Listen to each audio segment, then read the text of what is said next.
अस्सलामुअलैकुम वरहमतुल्लाहि वबरकातुहू। UG Taylor 1310 के साथ मैं हूं उस्मान गनी।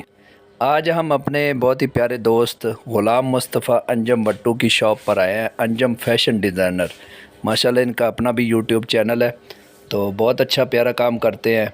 तो ये इनकी मशीन है। इनका थोड़ा सा मसला था, ये एक कपड़े पर नहीं चल रही थी, कपड़ा टॉप कर रही थी और धागा तोड़ रही थी। तो आज हम इस मशीन को चेक करेंगे कि इसमें क्या प्रॉब्लम है। तो सबसे पहले फ़ॉल्ट ढूंढना होता है कि मशीन में क्या फ़ॉल्ट आ रहा है। तो जो मैंने इसका फ़ॉल्ट ढूंढा है, ये माशाल्लाह ये जो शटल की टाइमिंग है ये ख़ुद भी ठीक कर लेते हैं बहुत ज़बरदस्त, और इनकी वीडियो भी इनके चैनल पर पड़ी है।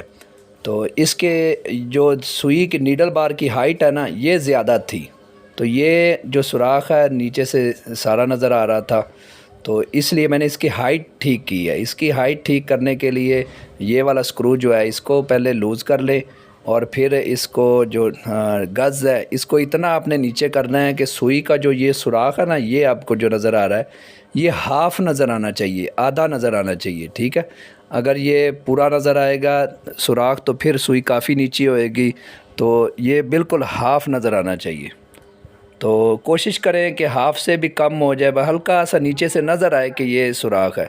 तो इस सुई में मैंने ऊपर धागा डाला हुआ है चेक करने के लिए। आप किसी कलर का धागा डाल कर ना नीचे से आप आसानी से चेक कर सकते हैं कि आपको वो रंग नज़र आएगा जब सुई नीचे करेंगे। और ये बात ज़हन में रखें, जब नीडल बार की हाइट्स ठीक करेंगे तो ये ऑटोमेटिक आपकी गज़ शटल की टाइमिंग जो है ना ये आउट हो जाएगी। तो ये इसको अब दोबारा सेट करेंगे। नीडल प्लेट मैंने खोल ली है, तो ये देखें, ये अब इसकी सेटिंग कर रहा हूँ। और मेरे चैनल पर शटल की टाइमिंग की वीडियो पड़ी है, आप तफसील के साथ उधर देख सकते हैं। तो कोशिश करूँगा इधर भी आपको गाइड करने की कोशिश करूँगा। तो आपने सबसे पहले ये सुई का जो सुराख है वो हाफ़ नीचे से नज़र आना चाहिए। उसके बाद ये सुई का जो सुराख नज़र आ रहा है इसके थोड़ा सा ऊपर 1.5 से 2 mm ऊपर तकरीबन ये शटल की जो नोक है ना ये गुज़रनी चाहिए। ये तकरीबन दोबारा गौर कर लें, वो जिसमें धागा डालते हैं इससे थोड़ा सा ऊपर कट के दरमियान से, ये जो कट सुई पर बना होता है इसके दरमियान के थोड़ा सा नीचे। तो ये बार बार अच्छी तरह चेक कर लें कि ये सेटिंग आपकी इधर हो। और ये गौर ज़रूर करें जब सुई बिल्कुल नीचे चली जाए और जब ऊपर जाने लगे ना, सुई जब ऊपर जाने लगे तो ये शटल नोक के बराबर जब आए तो उस वक्त आपने ये सेटिंग करनी है। और दूसरी सेटिंग आपने ये चेक करनी है कि ये सुई के साथ टच तो नहीं कर रही। शटल की जो नोक है ये अगर टच करे तो ये सुई टूटने का भी ख़तरा होता है और धागा भी तोड़ती है। और अगर ये इसमें खला हो, इसमें फ़ासला हो, तो ये फिर टॉप करती है, स्किप करती है। तो ये अगर आपकी मशीन टॉप करती है तो ये शटल का जो नोक है ना इसको सुई के करीब कर दें। तो ये इतना सा गैप होना चाहिए, जिस तरह ये सुई हिलाकर मैं आपको दिखा रहा हूँ, ये बिल्कुल मामूली सा गैप है जो सिर्फ मोबाइल अगर जूम करके देखें तो आपको नज़र आएगा कि इसमें गैप है, ठीक है। तो इसमें फ़ासला है। और ये भी चेक करना है कि ये सुई शटल की किसी भी जगह पर टच ना करती हो। अगर टच करेगी तो सुई आपकी टूट जाएगी, ठीक है। इसके साथ साथ ये शटल लॉक की सेटिंग भी आपने ज़रूर चेक करनी है, वो भी ठीक होनी चाहिए।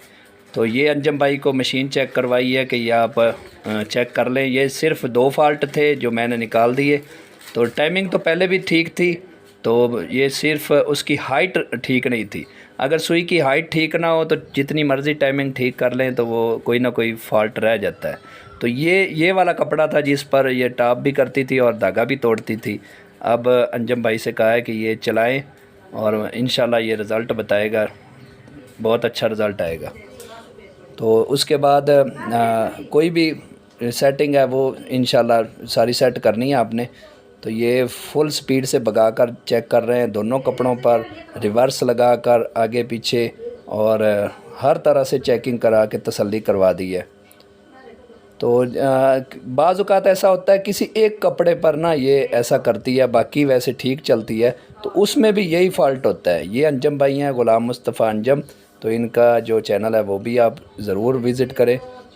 और उसके बाद एक फ़ॉल्ट ये भी रह गया था, मैंने कहा इस पर भी वीडियो बना दूं, कि ये जो दंदराल है ना ये एक साइड पर टेढ़े थे, उधर से लग रहे थे और दाएं तरफ से और बाएं तरफ दोनों तरफ से लग रहे थे।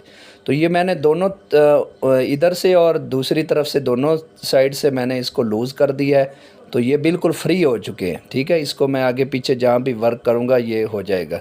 ठीक है, तो उसके बाद अगर ये आपके आगे की तरफ ये दाएं तरफ थे तो इसको आपने बाएं तरफ ज़ोर लगाना है और इसको इधर करके टाइट कर देना है। ठीक है, और अगर जिस तरफ आप बैठे होते हैं इस तरफ से अगर ये जिस तरफ लग रहा है ये बाहर की तरफ लग रहा था तो इसको मैंने टंक लूज़ करके स्क्रू को लूज़ करके बाएं तरफ अंदर की तरफ चोट लगाई है।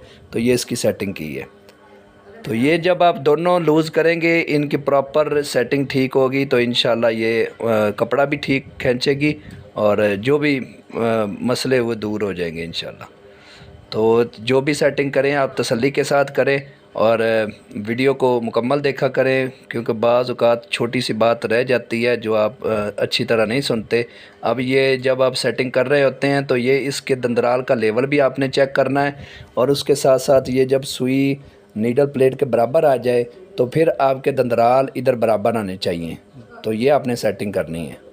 तो ये सेटिंग देखें, ये आपको दिखा रहा हूँ, ये दंदराल अब तकरीबन बराबर आ चुके हैं। मिलते हैं नेक्स्ट वीडियो के साथ। अल्लाह हाफिज़।